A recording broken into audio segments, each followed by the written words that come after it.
Welcome back to another technical deep dive here in the debug zone. Today we're tackling a big question and breaking it down with insights from other users.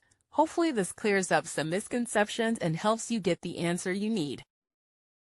So buckle up, stay a little curious, and let's jump right in.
And that's a wrap.